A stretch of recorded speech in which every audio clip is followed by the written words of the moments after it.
The letter had been sitting on the windowsill for 3 days when the stranger rode into Caldwell, Kansas, and Julia Hart realized, watching him dismount from his dusty roan horse, that something in the way he moved told her the news he carried was not going to be the news she had been praying for. It was the summer of 1878, and Caldwell sat just north of the Kansas Indian Territory border like a town that could not quite decide what it wanted to be. Rough enough for drovers pushing cattle up from Texas, civilized enough to have a church with a real glass window, and desperate enough that a woman waiting alone on a boarding house porch at 10:30 in the morning was not so unusual a sight that anyone would stop to ask after her well-being. Julia Hart had been waiting for 6 weeks. 6 weeks since she had received the letter from a man named Calhoun Reed, a cattle rancher out of Abilene who had proposed a union through correspondence and promised to ride down to Caldwell to collect her by the end of June. It was now the 14th of July, and the summer heat pressed down on the Kansas plain like something alive and angry. Julia was 24 years old, with dark brown hair pinned up under a wide-brimmed bonnet that had seen better years, and eyes the color of creek water after a storm, not quite gray, not quite green, something in between that shifted depending on the light. She had come to Caldwell alone from Missouri 6 months prior, following the promise of respectable work as a seamstress for a widow named Mrs. Edna Plover, who ran the boarding house and took in mending from half the town. The arrangement had suited Julia well enough, though she had always understood it to be temporary. She had always understood herself to be a woman in transit, moving towards something rather than standing still.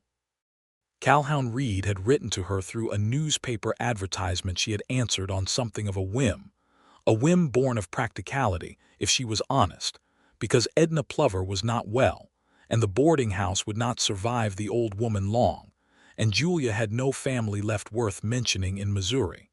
Her mother had passed 2 winters ago. Her brother had gone west with a mining outfit and was not heard from since the spring of 1876. Calhoun Reed had seemed on paper to be a reasonable man, prosperous, God-fearing, 31 years old, with a house he described as comfortable and land he described as growing. She had agreed to meet him. She had agreed to consider the arrangement seriously.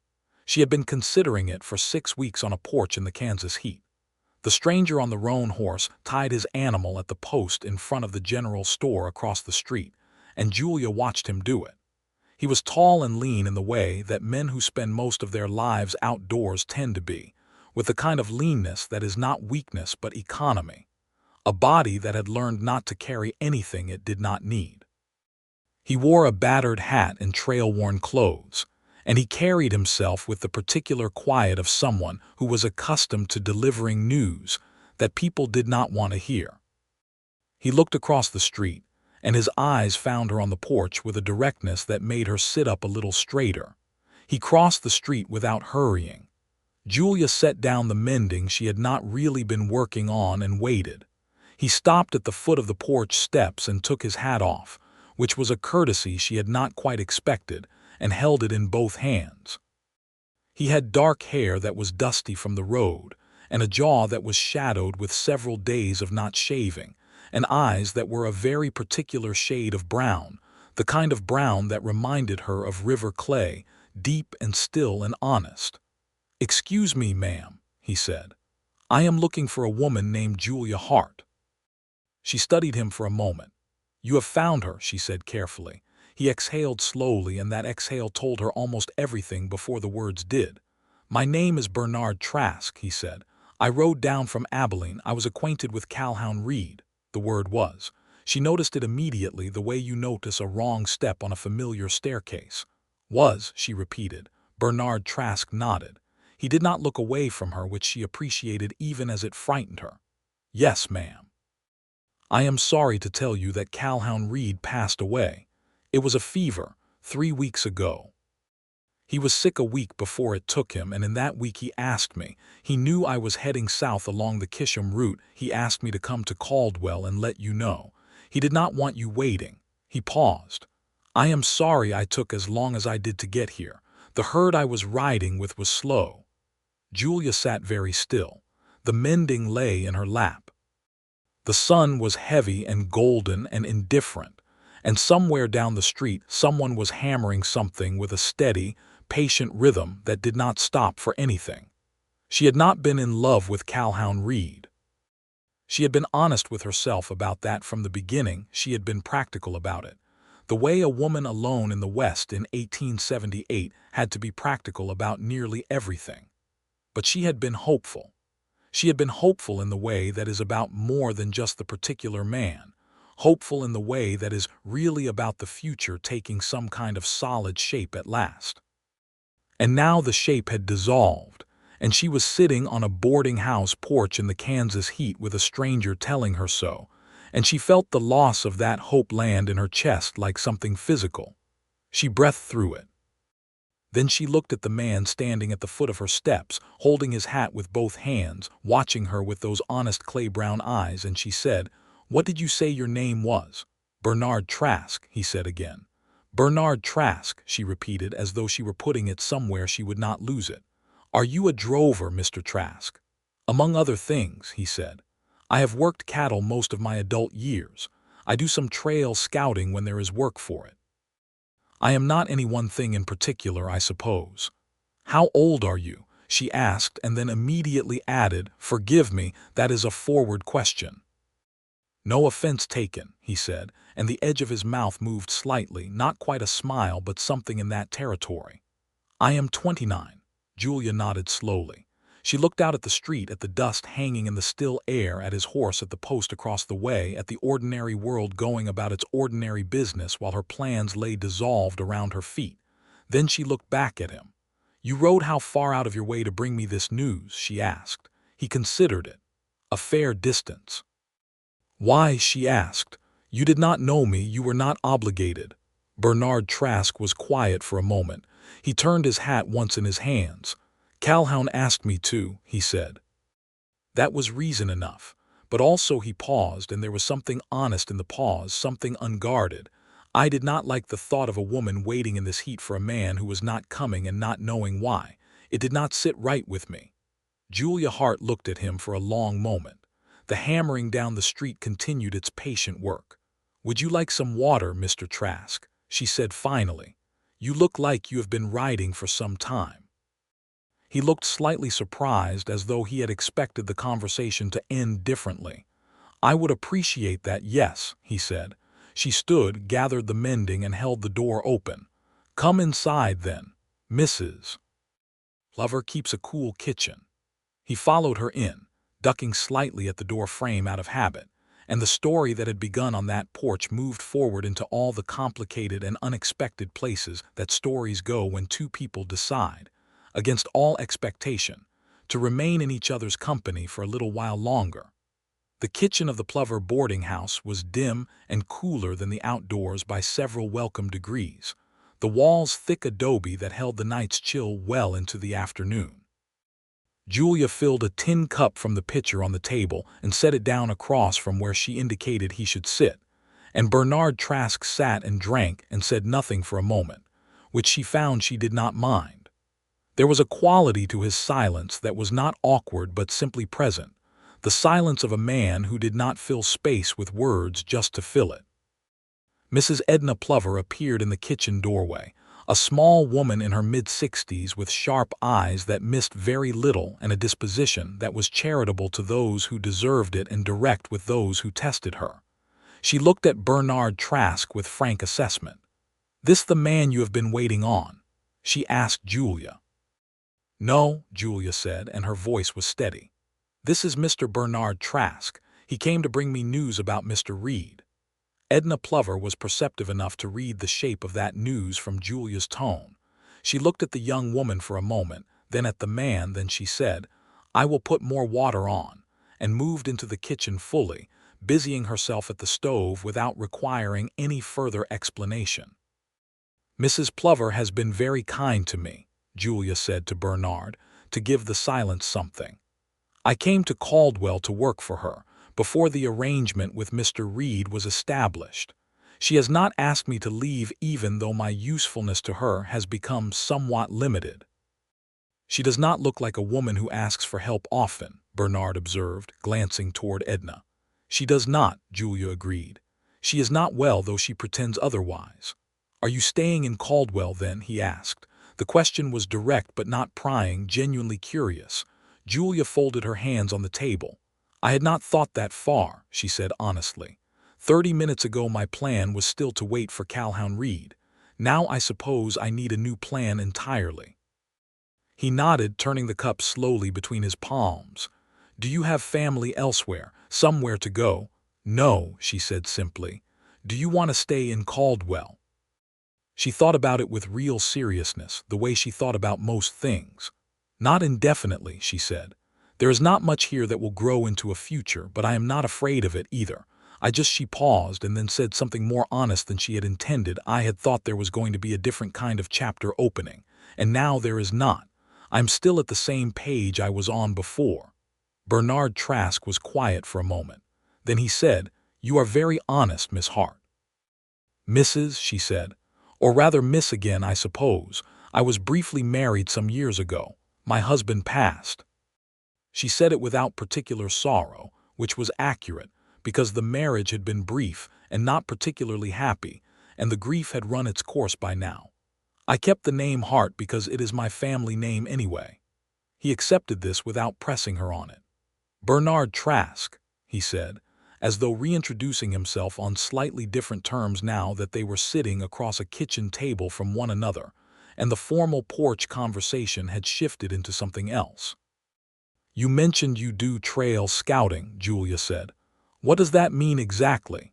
He settled back slightly in his chair, and she saw him relax a fraction. The topic was comfortable for him. I go ahead of the drive and find the water, find the safe crossings, look for trouble before the cattle and the crew walk into it. I read land well, always have. My father taught me and his father before him. They were both frontier men, scouts by trade. So you know this country. I know a great deal of it, he agreed. Kansas, Indian Territory, Texas, parts of New Mexico. I have spent most of my life moving through it. Does that suit you? She asked. The question seemed to catch him. He looked at her with something that was not quite surprise but was adjacent to it. Most people do not ask whether it suits me, he said. They usually say something about what a life and let the conversation go. I am curious, she said. You rode out of your way by how far exactly? About 30 miles. You rode 30 miles out of your way to give a stranger news she did not want. A man who does that is someone I find worth asking questions of. A real smile crossed his face then, the first complete one she had seen, and it changed the architecture of his expression considerably warmer, younger, more open. It suits me well enough, he said, though I will admit there are nights out on the plain when I think about what it would be like to have walls around me for a change. Edna Plover set fresh coffee on the table without comment and drifted back toward the front of the house, leaving them to it. Where are you heading after Caldwell? Julia asked. South, he said, back toward the territory. I have a job scouting for a man named Forrest Aldane who runs cattle between the Red River and Dodge. I'm supposed to meet his outfit in about 2 weeks. 2 weeks, she said. I plan to stay in Caldwell a day or two, he said. Rest the horse. Eat something that did not come off a trail cook's fire. Julia nodded and poured coffee into both their cups and said, Well, Mr. Trask, I suppose if you have 2 days and I have a fresh absence of plans, we might as well talk. He looked at her across the table. This woman he had not known existed until 3 weeks ago. This woman with the storm-colored eyes and the folded hands and the quiet, devastating practicality, and he said, I suppose we might. They talked through the afternoon. It was not the careful, polite conversation of strangers managing an introduction. It became something more real than that with a speed that surprised them both. Julia told him about Missouri, about her mother's small house near the river, about learning to sew because it was the skill that would keep her fed and independent, about the brief marriage to a man named Whitfield who had been well-meaning but restless and had died of a sickness contracted during a winter trading venture before they had been 2 years together. She told him about answering Calhoun Reed's advertisement not out of desperation, but out of a genuine desire to stop being in transit, to put down stakes somewhere real. Bernard told her about growing up in the Texas Hill Country, about a father who had been half farmer and half frontiersman, and had passed on both the land skills and the wandering itch in equal measure, about the years of working cattle drives up from Texas, about the way the open plain looked in the early morning when the light was still low and everything smelled of grass and distance. He spoke about these things with a precision that told her he paid attention to the world, that he noticed details and held onto them, and she found herself leaning slightly forward as he spoke without realizing she was doing it. Outside, Caldwell went about the business of a hot Tuesday afternoon. The town was a working place in the summer of 1878, positioned as it was at the northern end of the Kisham Trail, and cattle money flowed through it along with all the attendant complications, drovers and cowboys spending their pay, gamblers and merchants, and a small but determined church community, all occupying the same dust-covered streets in an uneasy coexistence. Marshal Bat Masterson had worked through Wichita to the north not long before, and the law in Caldwell was of a practical sort, present enough to prevent the worst, absent enough to allow a good deal in between. Bernard Trask took a room at the boarding house for 2 nights, paying Edna Plover with coins counted out carefully, and ate supper at the communal table along with the other 3 residents. A traveling dry goods salesman named Mr. Pierce who talked too much, a quiet older man named Hobbs who worked at the livery and said almost nothing, and Julia, who sat across from Bernard and passed him the bread basket and felt, for the first time in a long time, that she was sitting across from someone rather than simply next to a stranger. The next morning Bernard found her at the well in the side yard at 7 in the morning, drawing water for the kitchen, and he took the rope from her without asking and drew it himself, which should have been presumptuous but somehow was not. "You did not have to do that," she said. "My mother would have been cross with me if I had walked past," he said simply. She watched him haul the bucket up. "You speak of her in the present tense." "She is still alive," he said. "Living with my sister and her husband outside of Fredericksburg. I write to her when the mail can reach me, which is not as often as either of us would like." Julia took the full bucket from him. "Do you miss her?"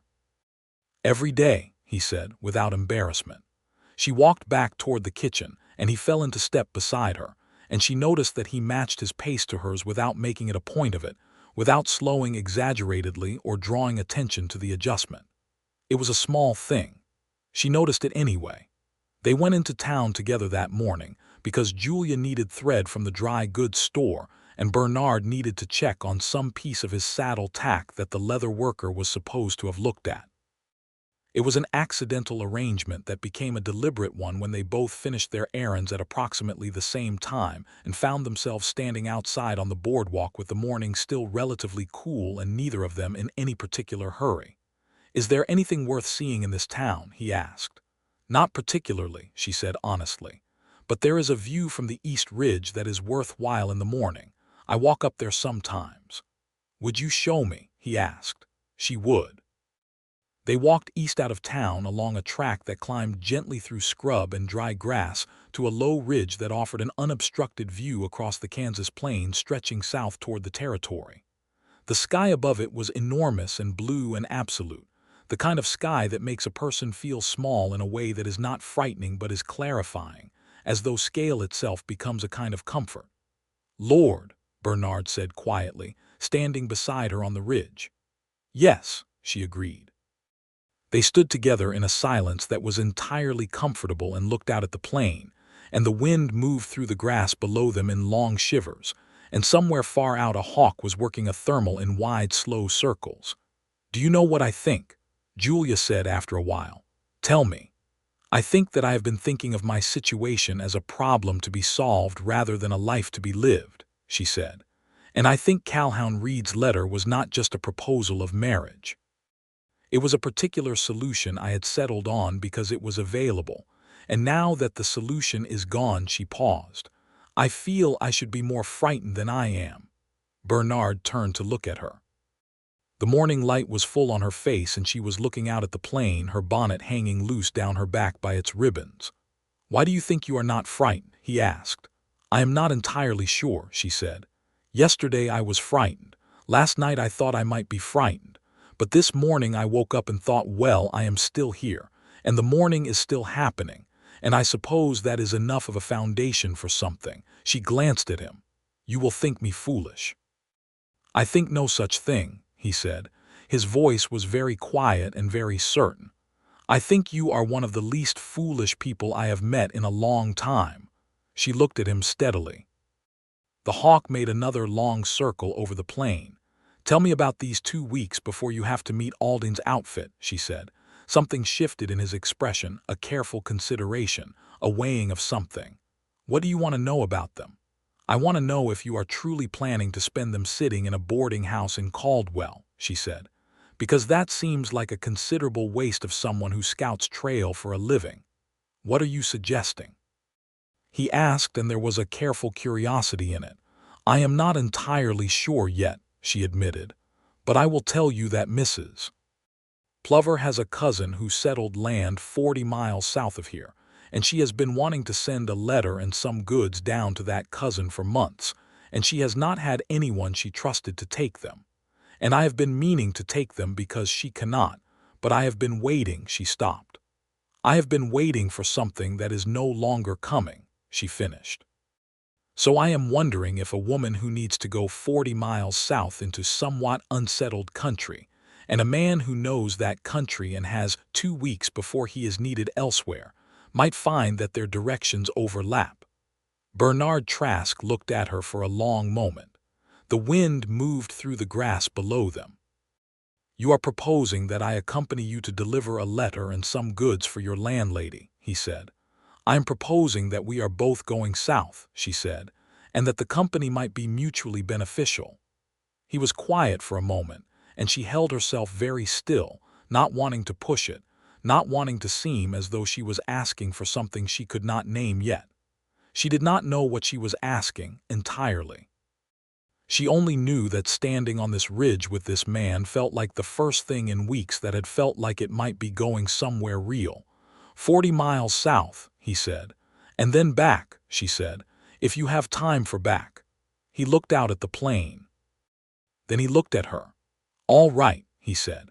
They left the following morning, which Edna Plover approved of with a promptness that suggested she had been hoping for exactly this solution for longer than she let on. She packed a box of goods, pickled preserves, a bolt of calico fabric, 2 letters, and a small tin of tobacco that her cousin's husband favored, and she pressed Julia's hands in both of hers and said, "You take your time, girl. There is nothing here that cannot wait a week." Julia looked at the old woman's papery hands holding hers and felt a surge of affection so strong it surprised her. "Are you sure you will be all right?" she asked. "Mr. Hobbs is here," Edna said, with the equanimity of someone who has managed worse. "And Mr. Pierce makes enough noise for 3 men. I will not be lonely." They rode out at sunrise, Julia on a borrowed bay mare that Edna kept in the livery for occasions that never quite came, and Bernard on his roan. The goods were packed across the roan's saddlebags with practiced efficiency.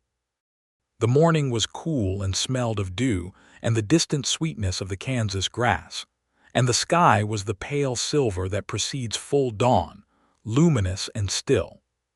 For the first hour they rode in companionable quiet, which told them something important about themselves, that they were 2 people who did not need to fill silence, who could exist in it side by side without discomfort. Then, as the sun fully rose and the prairie opened golden and wide around them, they began to talk. Julia told him about the specific grief of watching her mother diminish over 2 years of slow illness, not a dramatic thing, but a grinding, daily loss that had exhausted and changed her. Bernard listened without interruption, and at the end he said, "My father went the same way. Slow, and then not slow at all at the end. There is a particular kind of loneliness in that kind of caregiving that people who have not done it cannot quite understand." "Yes," she said, and looked at him with something opening in her expression.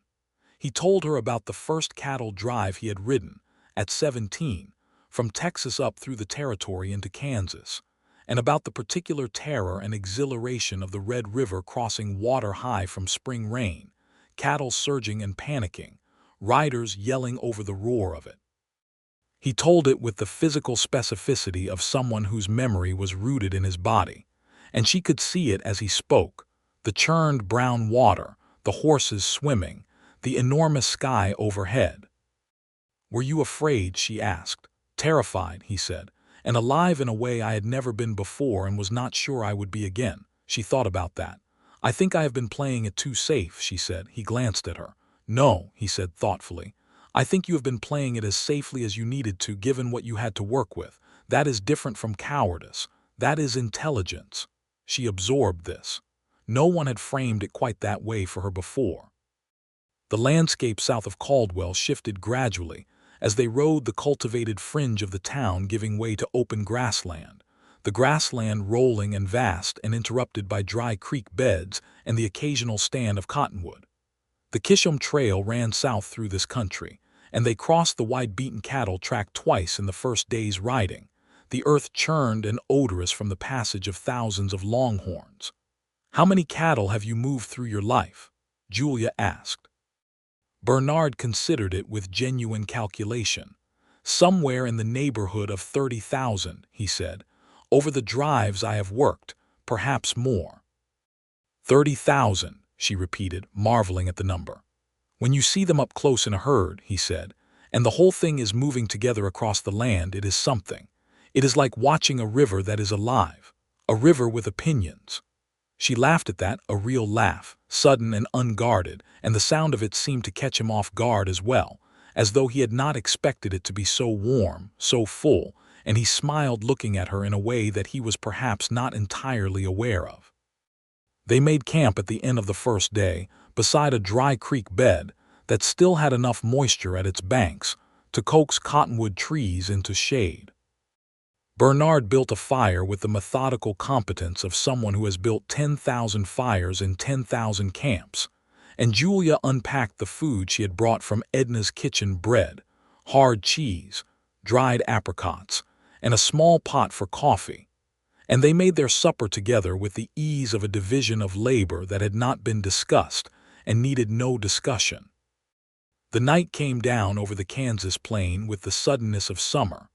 One moment the sky was orange and amber and purple, and then the stars were out in their thousands, packed so densely in the dark that they seemed to press downward, closer than the stars above a town ever appeared.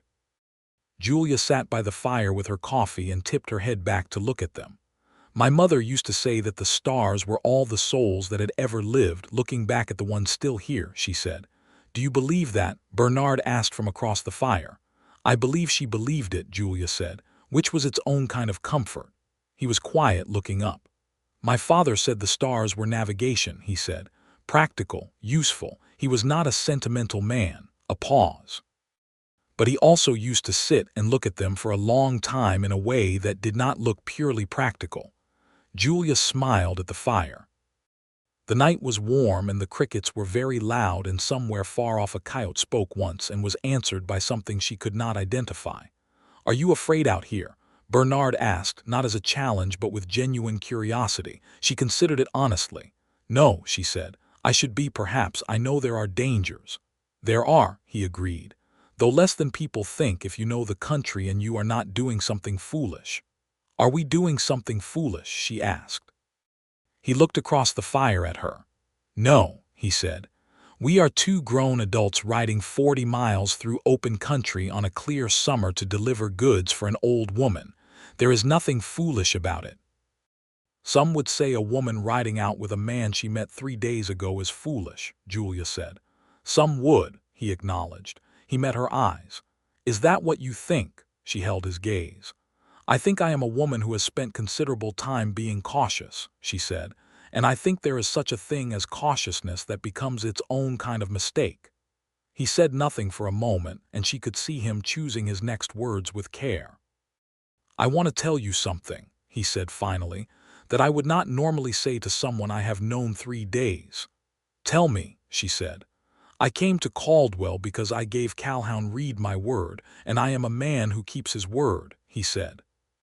That is the honest beginning of it, but I have thought about you, about what you might be like since he asked me. He described you. He described your letters.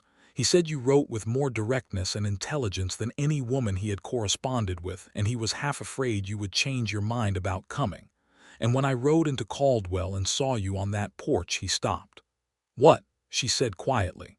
I thought, he said, that I was very glad I had kept my word. And that I was sorry the news was what it was. And then very quickly also glad that I was the one delivering it, because at least that gave me a reason to be there. The fire crackled between them. Julia looked at him for a long time. That is a very complicated collection of feelings, she said at last. It is, he agreed, and there was a rueful honesty in it that made her want to reach across the fire and take his hand, which she did not do, but the wanting was real and she noted it. Go to sleep, Mr. Trask, she said softly. We have another 20 miles tomorrow. Yes, ma'am, he said, and the words were formal but the tone was not. She lay under the wide Kansas sky and listened to the horses shifting at their picket line and the endless conversation of the crickets, and she thought about a man who had ridden 30 miles out of his way to spare a stranger from waiting in the heat, and she thought that she had perhaps not been wrong to stay on the boarding house porch when she had every reason to go inside. The second day of riding was warmer, the sun more insistent, but they fell into a rhythm that made the miles pass without effort. Bernard pointed out things along the route, a red-tailed hawk's nest in a stand of bur oak, the signs of a creek that had shifted its course within the last season, the distant smudge on the horizon that resolved itself after an hour into a small settlement of sod houses. He knew how to read the land the way other men knew how to read a newspaper, fluently, quickly, with comprehension behind the observation. You see those rocks? He said at one point, indicating a cluster of limestone outcroppings on a low hillside to their right. Yes, she said. There will be water on the other side. The stone faces west and the shadow holds moisture. If you were in trouble in this country with no water, you would go to the shaded side of limestone faces. She looked at the rocks and stored this information with the seriousness it deserved. You are teaching me things, she said. I suppose I am, he said. Does that bother you? Not in the least, she said. I like knowing things. He glanced at her with that almost smile. You do, don't you? Extremely, she said. Tell me more about reading the land. He told her for the next hour, and she listened with the focused attention of someone who understood that knowledge was one of the very few portable things. A person could own something that no circumstance could take from them. She asked questions that impressed him with their precision, that showed she was not just receiving information but integrating it, connecting it to other things she knew. Where did you go to school? He asked at some point. A one-room schoolhouse in Missouri until I was 14, she said. After that I educated myself. I read everything I could get my hands on. My mother thought it was excessive. Do you think it was excessive? I think it was the best investment I ever made, she said. They arrived at the cousin's property in the late afternoon of the second day, a modest but well-kept homestead about 2 miles off the main track, a house built of lumber and some sod, a kitchen garden that showed real work, a barn in decent repair. A woman named Martha Plover Gaines came out of the house when she heard them ride up, a broad-shouldered woman in her 50s with Edna's same sharp eyes and a considerably warmer manner, and she took Julia's hands and said, You are the girl Edna has written so much about. I hope some of it was complimentary, Julia said. All of it, Martha said firmly, and then looked at Bernard with frank assessment. And who is this? This is Mr. Bernard Trask, Julia said. He was kind enough to accompany me. Martha Gaines looked at Bernard, looked at Julia, looked at Bernard again, and appeared to arrive at some conclusion that she kept to herself, but that expressed itself in the particular quality of the smile she then produced. Well, she said, you had both better come in and eat something. They stayed 2 nights at the Gaines homestead, which Martha pressed on them with a generosity that brooked no argument. Her husband, a quiet and substantial man named Garrett Gaines, was a rancher of modest but steady enterprise who treated his wife with a respectful affection that Julia found herself watching when she thought neither of them was noticing. Garrett and Bernard fell into easy conversation about cattle and trail conditions, and Julia helped Martha in the kitchen and with the garden, and the four of them ate supper together in the evenings with a warmth that felt, Julia thought, like what a family must feel, not the one you are born into but the one you build. On the first evening after supper, while the men were outside looking at something in the barn, Martha sat across from Julia at the kitchen table with 2 cups of coffee and said, without preamble, "How long have you known him?" Julia looked down at her coffee. 5 days, she said. Martha raised her eyebrows. That is quite the accompaniment for 5 days. He came to Caldwell to bring me news, Julia said, and explained the situation briefly and honestly. Martha listened, and when Julia finished she said, "And yet you are here." "And yet I am here," Julia agreed. "Tell me what you think of him," Martha said. Julia considered it with the seriousness she gave to most things. "I think," she said slowly, "that he is one of the most genuinely decent people I have ever met. I think he is honest in a way that is not simple because he is also complicated. There are things going on behind his eyes that I can see but not always read. I think he is brave without making a performance of it. And I think—" She stopped. "Go on," Martha said. "I think I feel different in his company than I have felt in a long time," Julia said quietly. "Easier, more like myself. More like a self I might be becoming rather than a self I have already been." Martha Gaines was quiet for a moment. Then she said, "Edna is more perceptive than anyone gives her credit for." Julia looked up. "What do you mean?" "She wrote to me last month," Martha said. "She said she worried about you. She said you were the finest young woman she had met in years, and that she feared you were about to attach yourself to something too small for you out of practicality." She paused. "I do not think Mr. Trask is too small for you." Julia felt something warm and complicated move through her chest. "We have known each other 5 days," she said again. "Garrett and I knew each other 9 days before he proposed," Martha said pleasantly, and stood to refill the coffee. On the second evening at the Gaines homestead, Bernard and Julia sat on the front steps as the sun went down and the prairie darkened around them, and Bernard said, without particular leading or preamble, "I have been thinking about what comes next." "So have I," Julia said.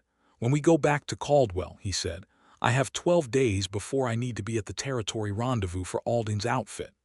"Yes," she said. "And you are in Caldwell with no firm plan for the future," he said. "Yes," she said. He was quiet for a moment, and she waited, because she could feel him building towards something and she did not want to interrupt the architecture of it. "I have spent 11 years moving through this country," he said, "and I have been satisfied with that. I'm not a man who has spent those 11 years wishing he was somewhere else, but in the last 5 days I have found myself thinking about what it might be like to come back somewhere, to have a particular place that meant more than wherever the current drive ended." Julia did not say anything. The stars were beginning to appear above the dark line of the horizon. "I am not doing this well," he said. "You are doing fine," she said, and her voice was very gentle. He turned and looked at her.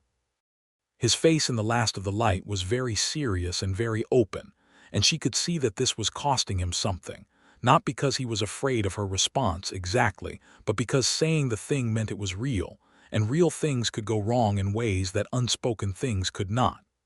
"I would like to write to you," he said. "When I am with Alden's outfit.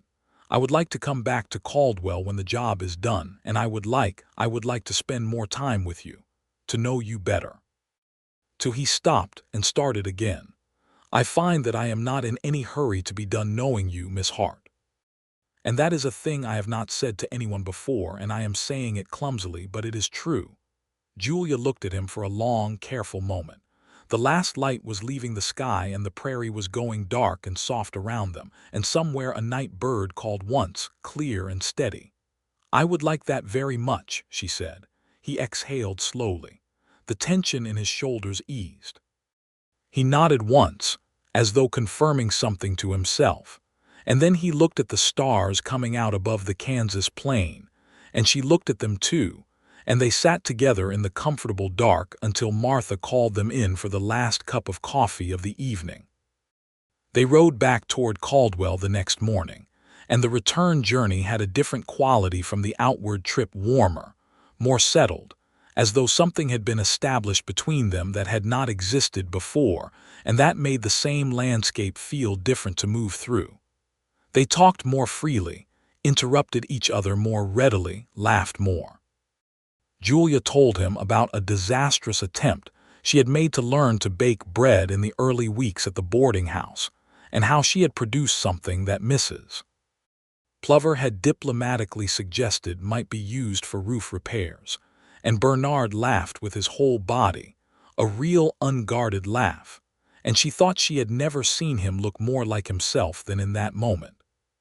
He told her about a cattle crossing gone wrong on the Cimarron 2 summers back, when the lead steer had taken a notion to turn sideways in the middle of the current, and the whole herd had followed it in a confusion of horns and water and extremely strong language, and she laughed until her eyes watered. They stopped at midday at the limestone outcropping Bernard had pointed out on the way south, and sure enough on the shaded side there was a seep of fresh water, cool and clear from a crack in the rock, enough to fill their canteens and water the horses. Julia touched the wet stone with her fingertips and looked at him. "You told me about this," she said. "I did," he said, "and you were right. The land usually is," he said, "if you are paying attention to it." She looked at him over the rim of her canteen as she drank. He was looking not at her but out across the plain, reading it with those attentive eyes, and she thought that there was something extraordinarily attractive about genuine competence, not performed, not announced, just present and functional and real. She thought about Martha Gaines' husband looking at Martha across the supper table. She thought about 11 years of moving and the particular thing that comes into a man's eyes when he begins to think about stopping. They arrived back in Caldwell in the late afternoon of the following day, and Edna Plover met them at the door of the boarding house and took the letter from Martha's hand first and read it with her sharp eyes moving quickly across the page, and then looked at Julia and then at Bernard and said, in a way that contained a great deal. The remaining days in Caldwell, 9 of them, before Bernard had to ride south for the Alding rendezvous, were ordinary days made extraordinary by the fact that they were spent in company that had become suddenly and completely necessary. They settled into a rhythm that the boarding house accommodated without comment. Breakfast together, some errand or occupation in the morning, sometimes a walk to the ridge east of town, or a ride out along the creek that ran north of the settlement. Evenings on the porch when the heat relented, talking in the gathering dark. Bernard helped Edna Plover with repairs around the boarding house. A shutter that had been hanging wrong for months, a fence post at the back garden that needed resetting without being asked and without making a production of it, and Edna watched him do these things with her sharp eyes and said nothing, which was its own kind of approval. Julia, in turn, found herself thinking about the map of the next several months with a clarity she had not had before. She wrote to Martha Gaines to thank her for the hospitality. She helped Edna with the accounts and discovered that the boarding house was in better financial shape than she had feared, which was a relief. She began, quietly and without announcement, to think about what skills she had, and where those skills might find purchase in a future that was not yet fully drawn. On the 5th evening, sitting on the porch in the blue dusk, Bernard said, "Tell me what you want. Not what you are going to make do with, what you actually want." Julia considered the question with complete seriousness. "I want a place," she said. "Not just a town, but a place that is mine in some real sense. I want work that uses my hands and my mind both. I want," she paused, "I want people. I grew up with family and I'm a person who needs the weight of other people in my life, and I have been without enough of that weight for long enough that I feel it." He was quiet, listening with his full attention. "I think I would like a home," she said, and the word was simple and true and cost her a little to say out loud. Bernard looked at the dark street. A lamp came on in the window across the way. "I have money saved," he said. More than I spend, which is not difficult given what I spend. I have thought over the years about land. Texas Hill Country, where I grew up, or perhaps farther west in New Mexico. Good cattle country either way." She looked at him carefully. "I am not making a proposition," he said quickly. "I am telling you what I have thought about. I want you to know what is in my head so that you know what you are dealing with." "I appreciate that," she said. "What I am making," he said slowly, "is this. I have to go south in 4 days. I will be gone approximately 6 to 8 weeks with Aldane's outfit. At the end of that time, I will have more money than I started with and fewer obligations. And I want to come back here. Not to Caldwell necessarily, but to you." He met her eyes. "If that is something you want." Julia Hart looked at Bernard Trask in the blue summer dusk, and she thought about a letter on a windowsill and a man who had ridden 30 miles out of his way, and she thought about limestone outcroppings and the shaded side of things where the water was, and she thought that some knowledge could not be gathered from books, but only from paying attention to what the land was actually telling you. "Yes," she said, "that is something I want." He reached over and took her hand where it lay on the porch railing, and held it, and she turned her hand and held his back, and they sat like that in the dark and said nothing more because nothing more needed to be said. He left on a Tuesday morning early, the sky still lavender with early light. Julia stood at the gate of the boarding house, and Bernard turned his roan horse once to look back at her, and she raised her hand, and he nodded once and rode south. She went inside and made coffee and told herself not to be foolish. She was not, in fact, foolish about it. She was practical and occupied. She spent the 6 weeks of his absence doing things that needed doing. She took on extra mending work and saved the money carefully. She wrote to a woman in Dodge City who ran a dress shop and had advertised for a skilled seamstress, not because she was ready to leave, but because she wanted to know her options. She helped Edna Plover with increasing frequency as the old woman's health continued its quiet decline, and she thought often about what Edna would do with the boarding house when she could no longer manage it, and what Julia's own role in that question might or might not be. She also wrote to Bernard. She wrote careful, honest letters and sent them to the address he had given her, the general store at a small settlement called Crossroads Spring in the Territory, where Aldane's outfit was going to be working. And she did not write every day because she did not want to seem excessive, but she wrote every 10 days or so, and she wrote with the same directness with which she spoke. His letters back surprised her with their precision and warmth. He described the country they were working through in vivid specific terms that put her directly into the landscape. He described the men he worked with, Aldane himself, who was demanding but fair, a young cowboy of 19 named Pico who had an inexhaustible cheerfulness that the whole outfit relied on more than they admitted, an older man called Breckenridge who cooked trail food that was reliable if uninspired. He described a sunset over red rock country that went on for half a page.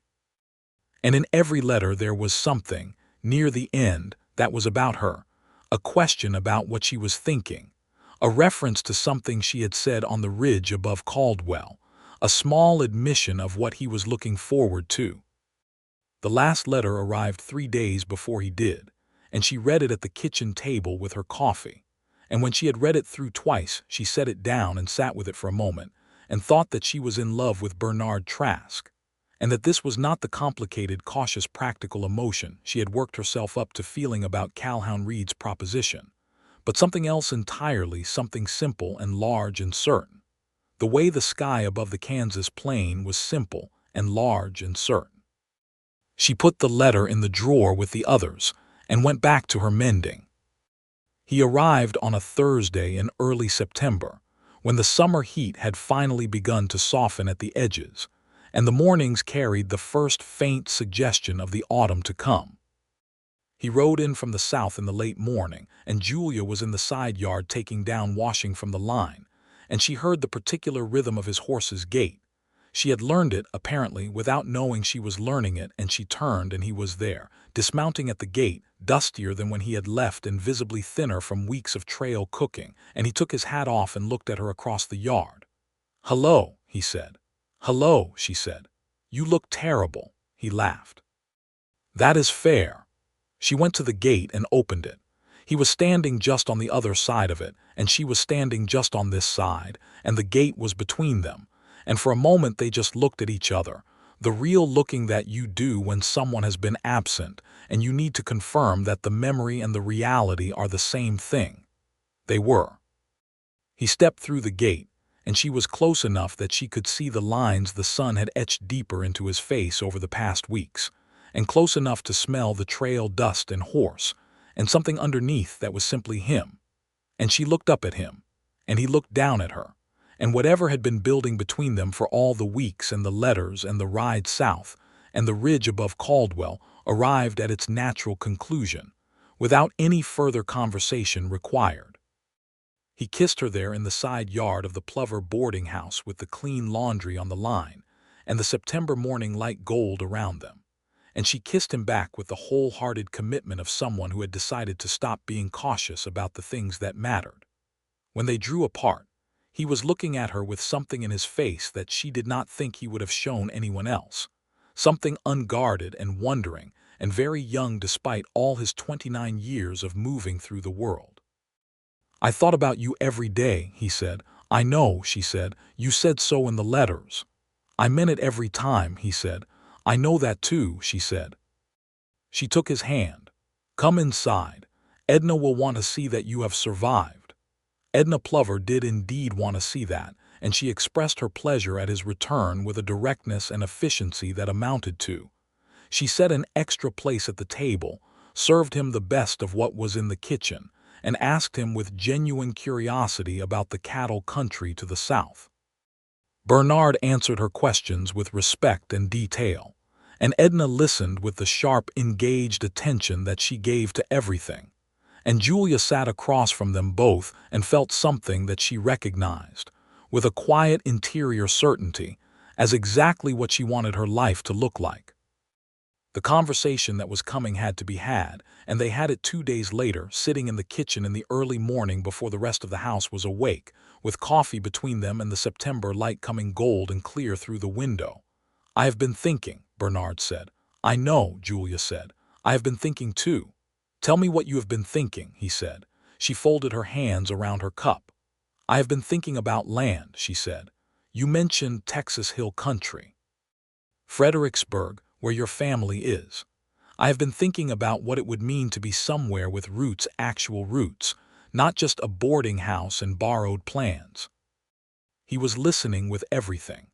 "I have been thinking," she said carefully, "that I would like to go somewhere and stay, that I am tired of being in transit, and I have been thinking," she paused and looked at him directly, "that I would like the person I go there with to be you." The silence that followed was not empty but full.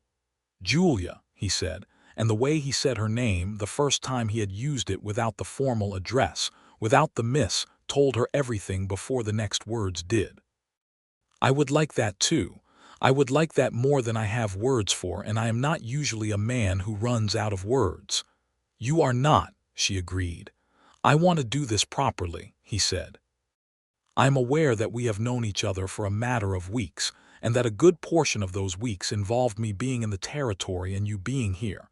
And I am aware that you have been through enough uncertainty already without me adding more of it." "Then do not add uncertainty," she said steadily. "Be certain." He held her eyes. "I am certain," he said. "I have been certain since you poured coffee in that kitchen and asked me whether Scouting Trail actually suited me. I just did not know what to do with it then." She felt something loosen in her chest, something she had been holding taut for a very long time. "Then ask me," she said quietly. He reached across the table and took both her hands. His were large and work-roughened and entirely steady. "Julia Hart," he said, "will you marry me?" She looked at him for one full breath. "Yes," she said.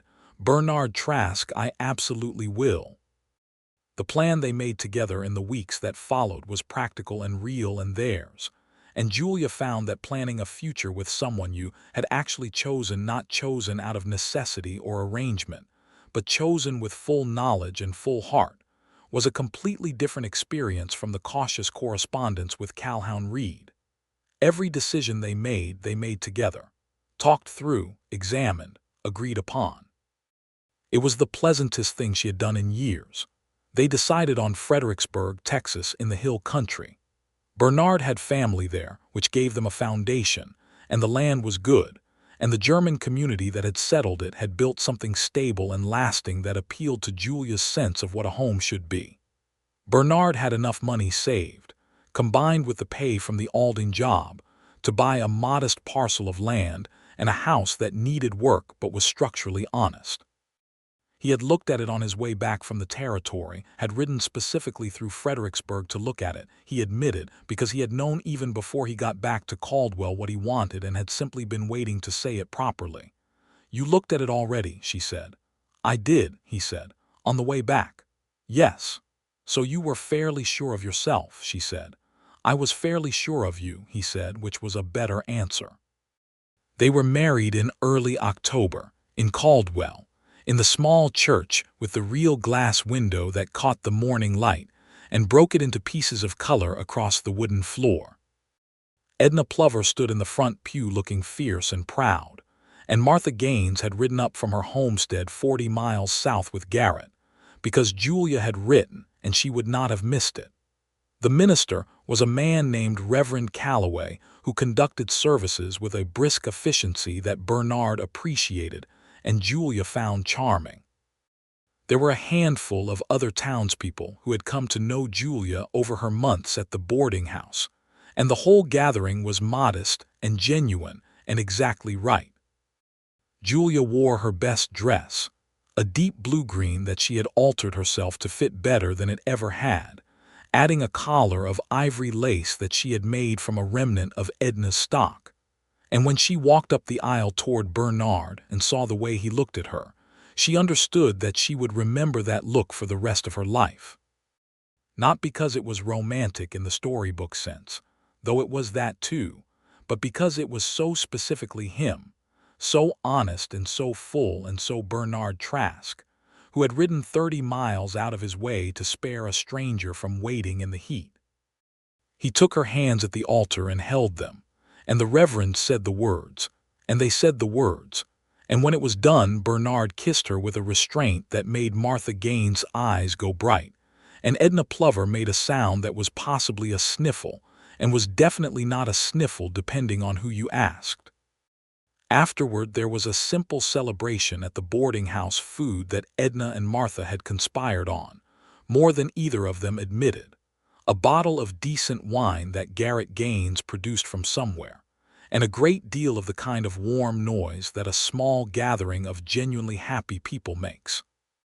Bernard sat beside Julia with his arm around her chair and talked with Garrett about cattle country and land prices in Texas, and Julia talked with Martha and Edna about practical things and impractical things in equal measure.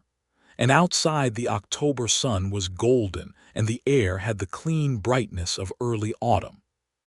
Late in the afternoon, when the gathering had begun to wind down toward comfortable tiredness, Edna Plover pulled Julia into the kitchen for a moment and took her hands again, the way she had before the ride south, and this time she said, "I want you to know that you are the closest thing to a daughter I have had, and I want you to go and be happy with that man." Julia felt her eyes sting. "What will you do?" she asked. "Martha has asked me to come south," Edna said. "It has been proposed before and I have resisted it. I think I am done resisting it." She looked at Julia steadily. "Mr. Hobbs at the livery has expressed interest in this house.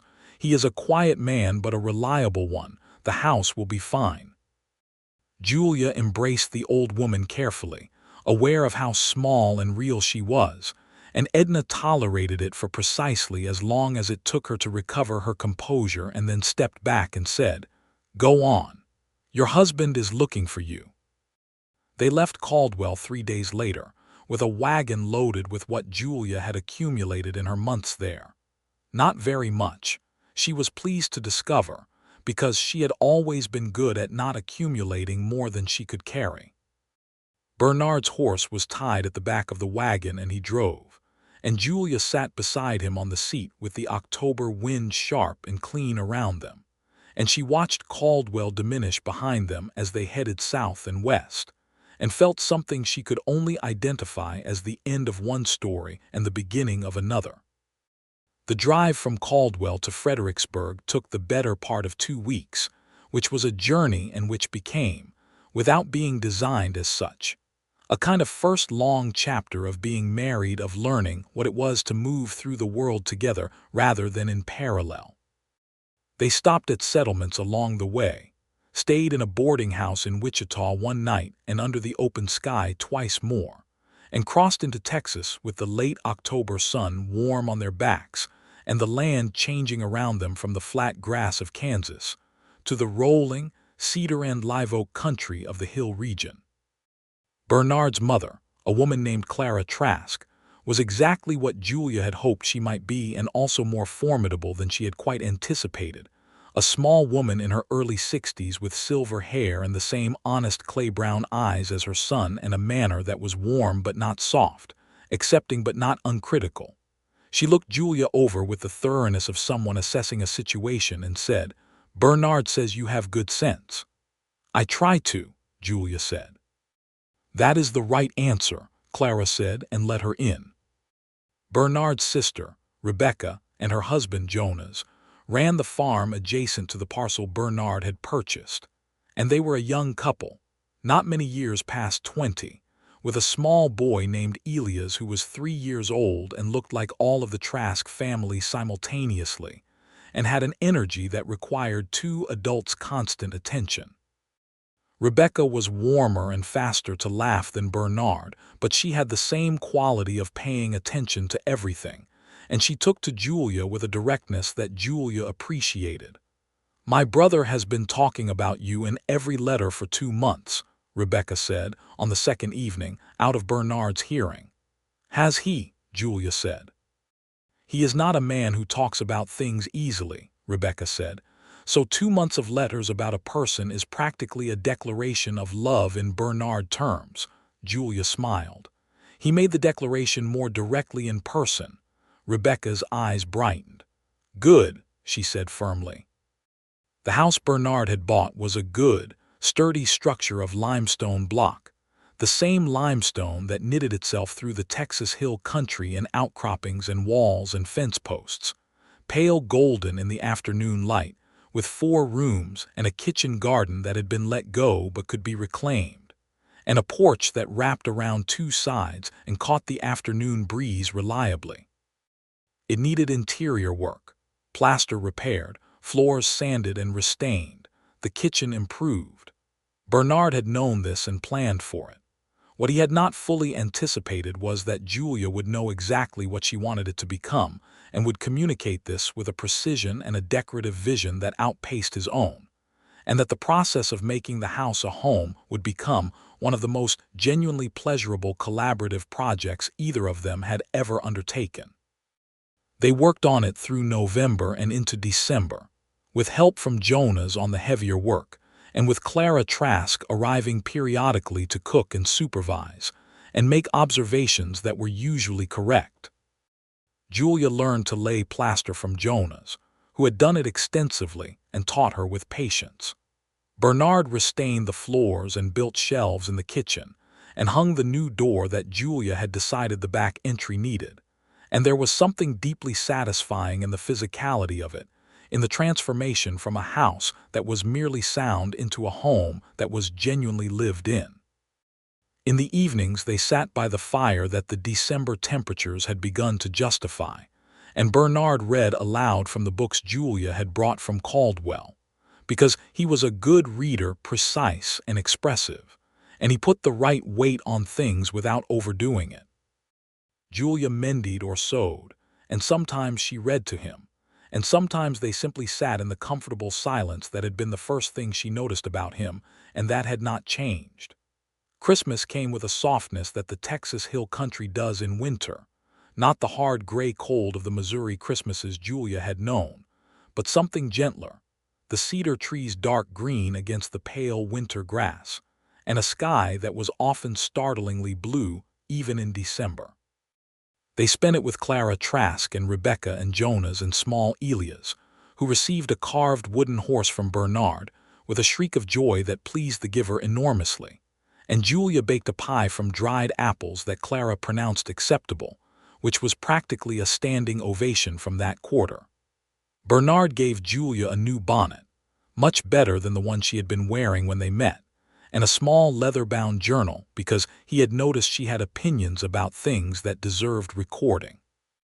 Julia gave Bernard a quality compass, not because he could not navigate without one, but because she had thought about the way he read the land and thought that a good compass was a gift worthy of a man who knew how to use it, and also because inside the compass she had written on the paper she tucked beneath the lid, "For finding your way back."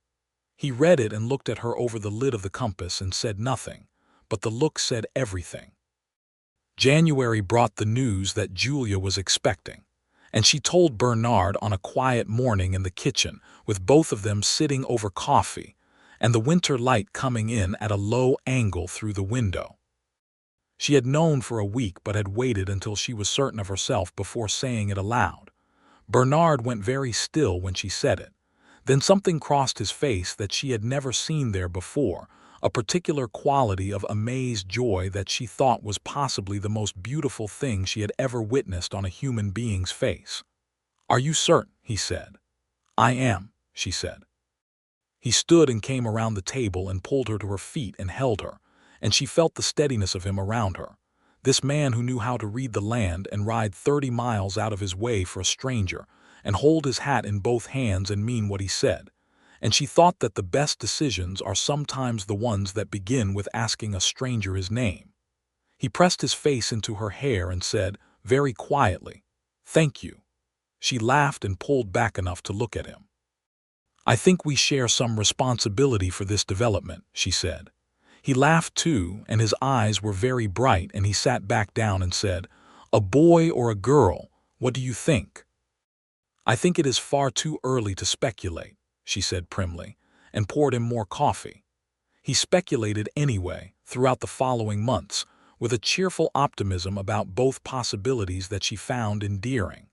He speculated while building the second bedroom that the house was going to need, working with Jonas on weekends through February and March to extend the back of the house with good limestone block. He speculated while riding out to check on the cattle.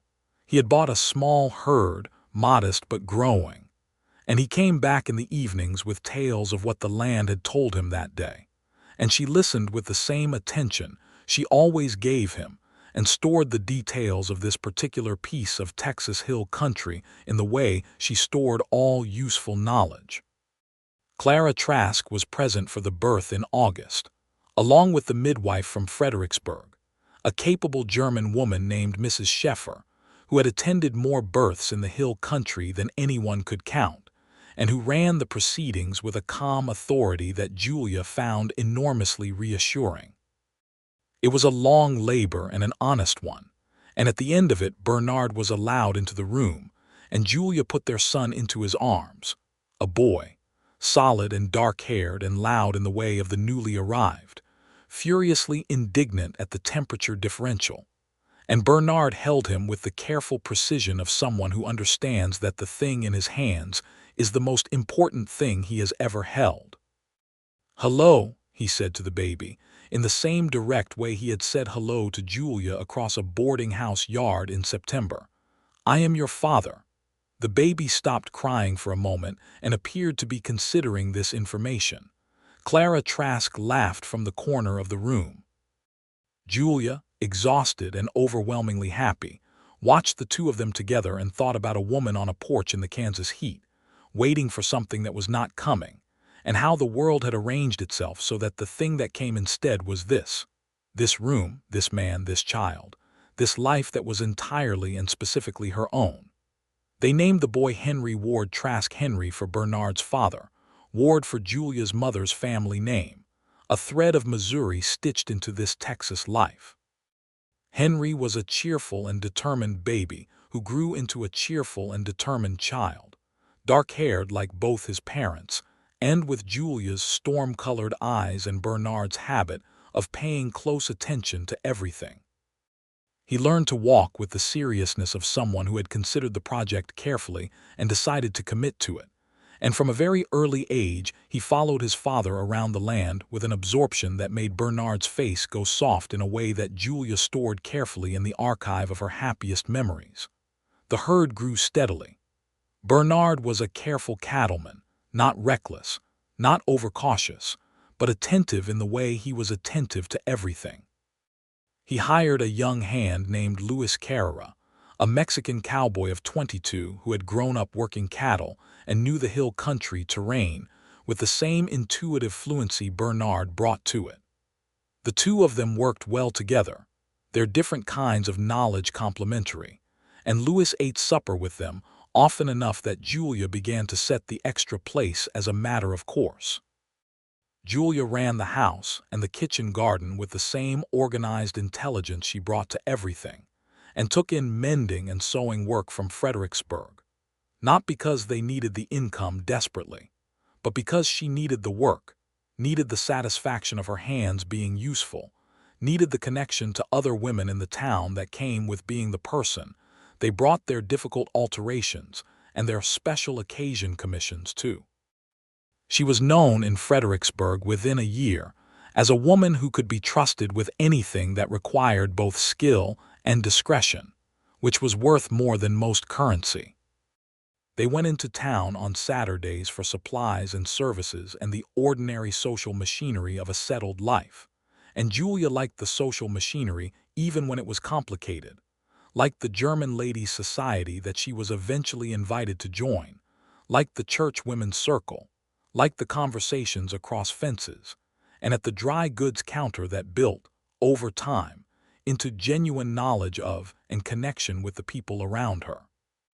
Bernard liked town less than she did, but he was not disagreeable about it, and he understood what it meant to her, and he stood in the church or at the general store counter with the same quiet attention he brought to everything, and was, over time, the kind of man that other men trusted, not because he was showy or loud, but because he was consistent, because what he said was what he meant, and what he promised he delivered. In the spring following Henry's first birthday, Julia wrote to Edna Plover she had been writing every 2 weeks, without fail, and received a letter back that was warmer and more forthcoming than Edna's usual correspondence. Edna had gone to Martha Gaines' homestead in the late winter, after the boarding house sale to Mr. Hobbs was finalized, and she was, she wrote, adjusting to the change with more grace than she had expected. Martha's kitchen was too crowded with opinions, she wrote, and then later in the same letter described a supper conversation with Martha that had clearly delighted her. She asked after Henry with uncharacteristic tenderness. She asked after Bernard with the approval she rarely stated directly, but that showed clearly in what she chose to ask. Julia wrote back at length, describing Henry's first word, which had been, to everyone's amusement, horse, pointing at the corral with a certainty that suggested priorities established early, and describing the land in the spring when the bluebonnets were out, which she had not been prepared for, the hillsides going blue and purple in every direction, the air sweet with it. She described Bernard reading to Henry in the evenings, the child already showing the Trask quality of paying serious attention to stories. She described their life with the precision she brought to everything, knowing that Edna would read every word carefully and that the words were a kind of gift. Edna Plover passed away in the late autumn of that year, at Martha Gaines' homestead, peacefully and in company, which was what she had always deserved. Martha wrote to Julia with the news, and Julia sat at the kitchen table with the letter and cried with a completeness that was also a kind of honoring. Bernard came in from outside and found her there and said nothing but sat beside her and held her hand until she was ready to speak. She was a good woman, Julia said. She was, Bernard agreed. He had known Edna only briefly, but he had known her well enough. She worried about me, Julia said. Before you came to Caldwell, she worried I was going to settle for something too small. He held her hand and said nothing, letting her follow the thought. I am glad I did not, she said quietly. He brought her hand to his mouth and pressed his lips to the back of it, and looked at her over it with those honest clay-brown eyes that she had been reading for 3 years now and would never entirely finish reading, because there was always something new in them, always something that surprised her, some new angle of this man she had chosen in the side yard of a boarding house with clean laundry on the line. The second child came in the year following, a girl this time, announced with the same quiet certainty at the kitchen table in the same morning light, received by Bernard with the same arrested joy, though this time she was ready for it and watched for it and still found it as moving as the first. They named her Clara Rose Clara for Bernard's mother. Rose because Julia had planted roses along the south side of the porch the previous spring, and they had come in better than anyone had expected, deep red and fragrant against the pale limestone of the house, and it seemed like the kind of detail worth preserving. Clara Trask, the grandmother, was incandescently pleased by this name, and held her namesake at the baptism with an expression that was exactly as tender as Clara Trask was willing to be in public, which was more tender than she would have admitted on any other occasion. Henry, aged 2.5 by then, regarded his sister with a philosophical uncertainty that gradually, over weeks, became a proprietorial tenderness. He brought her things, blankets and small objects of particular importance to himself, and stood by her basket with a seriousness that made Bernard and Julia exchange looks of suppressed delight over his head. The years of that Texas hill country life layered themselves one over another with the satisfying rhythm of a life that knows what it is. The cattle herd grew to a scale that required hiring 2 more hands, and Bernard ran the operation with the same intelligent attentiveness he brought to scouting trail, always watching, always reading what the land and the animals and the season were telling him, always one step ahead of trouble. Louis Carrera became in time less a hired hand and more a trusted partner, and when he married a young woman from Fredericksburg named Catalina, the wedding celebration was held in the yard of the Trask property because it had the best kitchen, and Julia insisted. Julia's sewing work grew beyond mending into actual dressmaking, and she trained 2 young women from town in the trade, which gave her as much satisfaction as the work itself. The passing on of skill, the watching of someone else's competence develop under instruction. She was good at teaching because she was good at the fundamental operation of teaching, seeing where another person's understanding was, meeting them there, and moving with them from that point. She also, quietly and persistently, read everything she could find. Bernard brought her books from Fredericksburg and from San Antonio when he went there on cattle business, and she kept them organized on the shelves he had built her, and read them with the concentrated pleasure of someone for whom reading had always been the best kind of travel. Henry started school at the schoolhouse in Fredericksburg, and immediately established himself as someone who could be trusted to know where a book had been put down, which was the first kind of reputation that mattered in a one-room school. Clara, following him 2 years later, was notably louder and more impractical and considerably more entertaining, and the schoolmistress, a patient young woman from the East named Miss Holcomb, told Julia on the first Parents' Day that Clara was a joy and a challenge in exactly equal measure, which Julia received as the highest possible compliment. Bernard's mother, Clara Sr., continued to be vigorous in her early 70s in a way that suggested she had decided longevity was a matter of personal determination, and she came to supper twice a week and held opinions about everything with an energy that the household had entirely accommodated and relied upon. She and Julia had reached, over the years, the kind of relationship that is beyond affection into something structural, each understanding what the other was and valuing it without requiring it to be different. On an evening in the early summer, when Henry was 7 and Clara Rose was 4, and the roses were out along the porch in their full second-year glory, the root systems established now, the growth abundant and confident Bernard and Julia sat on the porch in the late light, the children in bed, the hill country evening doing what it did in summer, going warm and gold and smelling of cedar and grass. And Julia leaned her head against Bernard's shoulder, and he put his arm around her, and they were quiet together in the way they had been quiet together since the first evening on a boarding house porch in Caldwell, Kansas. "Tell me something," she said. "What do you want to know?" he said. "Tell me something the land told you today," she said. He thought about it. "The creek on the south pasture is going to be higher than usual this summer," he said. "The soil upstream is wetter than last year. I can tell by the way the roots are growing along the bank. They go deeper when they can." She absorbed this. "What else?" "The south herd is healthy," he said. "Lewis thinks we should move the fence line another quarter-mile west by fall. I think he is right." "What else?" He was quiet for a moment, and then he said, "I thought today, riding the South Ridge in the morning, that this is the most beautiful land I have ever known. And I have known a great deal of land." She was quiet, listening. "And I thought," he said, "that I would not trade this particular morning on this particular ridge for anything I have been offered or could be offered." He paused. "And that this is because of you." She lifted her head and looked at him in the evening light. He was looking at her with those honest eyes that she had been reading for years and was still reading, still finding new things in. And she thought of a woman who had been waiting for someone who was not coming and a man who had ridden 30 miles out of his way to tell her so, and how the story had moved from that porch into every room of this life, into these children and this land and this particular evening that was theirs and no one else's. "Bernard Trask," she said. "Julia Hart," he said.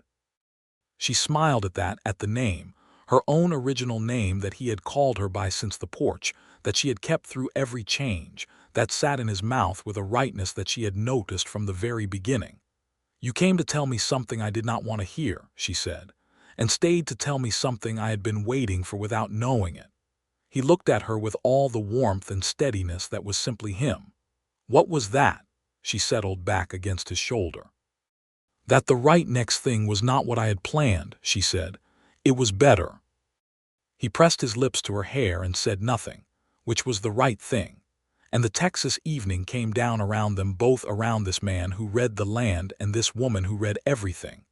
Came down warm and cedar-scented and full of the cricket sound, and the particular silence that belongs to a place where people have put down roots so deep they will not be moved. The shaded side of the limestone face where the water is, where everything that matters has learned to grow. The years settled like good soil around them. They were not easy years, because no years genuinely lived are easy. There were dry summers and a sickness that went through the herd and cost them a painful portion of what they had built.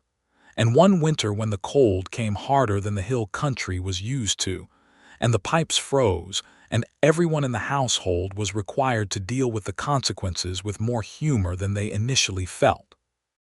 There was a season when Henry, at 9, went quiet and inward in a way that worried Julia considerably, until she found him sitting with a book behind the barn, and understood that he was simply a person who needed quiet in the way Bernard needed the open land.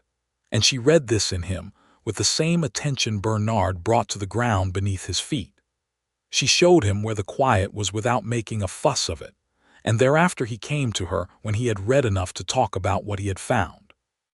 Clara Rose, by contrast, seemed to need the world in large quantities and at close range, and she gathered people around her from earliest childhood with an ease that was not manipulation but genuine warmth.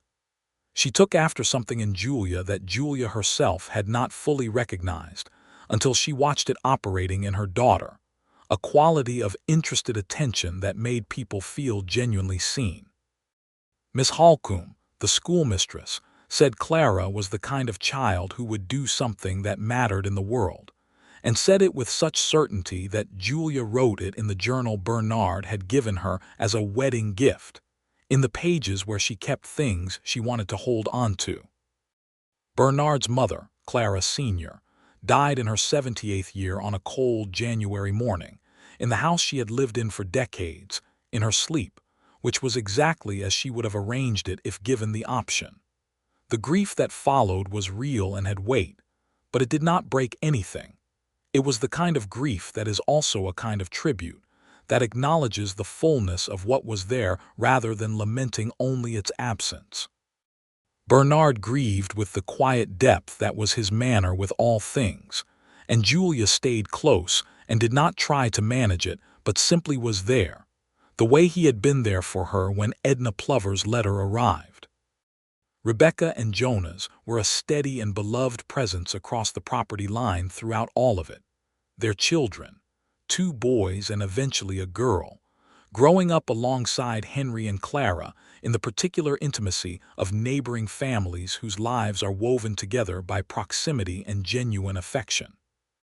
Jonas expanded the farm and Bernard expanded the herd, and Louis Carrera's wife Catalina opened a small bakery in Fredericksburg that became the best thing in town, and that supplied the Trask household with bread on Saturdays as a regular arrangement that no one officially discussed, but everyone relied upon. On the occasion of their 10th wedding anniversary, in October of the late 1880s, Bernard woke before dawn and saddled a horse and rode up to the South Ridge before the household was awake. And when Julia came downstairs in the early morning, she found a note on the kitchen table that said only, "Bring coffee." She made coffee, put it in 2 tin cups with a cloth around them to hold the heat, and rode up the South Ridge in the October morning with the lights still coming up behind her, pink and amber and new. He was there on the ridge, sitting on a limestone outcropping, looking out at the land below, the herd moving slowly in the south pasture, the house roof and the rose-covered porch visible in the middle distance, the cedar hills rolling away in every direction, and above all of it the enormous Texas sky that looked like it went on forever in every direction. She tied her horse and climbed up beside him on the outcropping and handed him his coffee, and he wrapped both hands around the cup and drank and looked out at all of it. 10 years, she said. 10 years, he agreed. She looked at what he was looking at, their land, their herd, their children sleeping in the house below, the morning coming up over all of it. "Is it what you imagined?" she asked. He thought about it with the seriousness he gave to questions that deserved it. "Better," he said. "More real.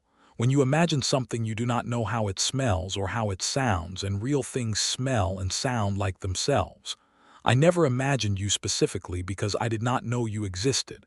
He glanced at her. That turned out to be the best surprise.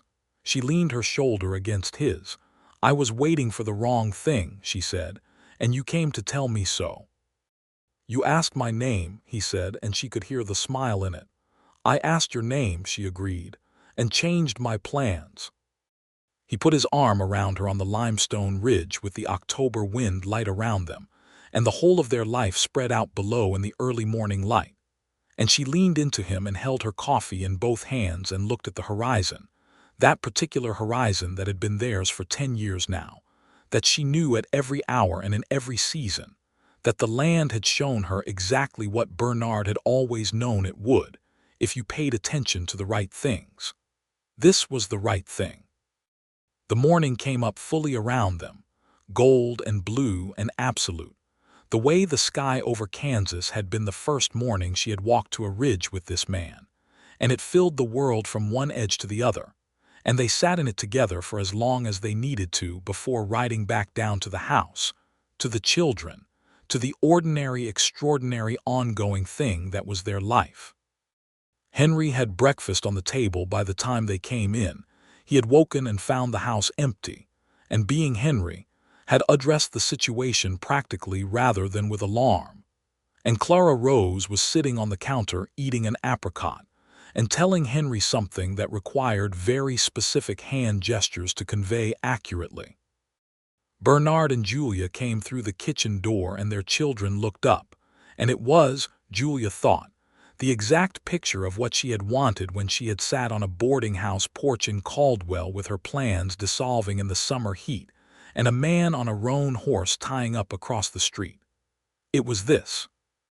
It had always been going to be this if she could find her way to it. "Happy anniversary," Henry said, with the calm dignity of a 9-year-old who has decided to be adult about things. He said it first, Clara Rose informed them, as though this were a competition and the rules needed to be established. So he did, Julia said, and went to the stove to start more coffee because the house was full and the morning was young and there was a great deal of living still to do. Bernard leaned against the doorframe and looked at all of it. His wife at the stove, his children at the table, the morning light coming through the kitchen window onto the pine floor that he had sanded and stained with his own hands in the first November of their marriage. And he thought that a man who rides 30 miles out of his way to spare a stranger from waiting is a man who believes that small acts of decency shape the world, and that this belief, expressed on one particular morning in Caldwell, Kansas, had shaped his world into everything. He pushed off the doorframe and sat down at the table with his children and accepted the coffee Julia brought and held it in both hands and thought, for a moment, of the limestone outcropping on the south ridge of their land, the shaded side where the water was, where roots go deep. Then Clara Rose knocked over her cup and Henry said something about it, and Bernard caught the cup before it reached the floor and life continued, as it does, in the direction of itself.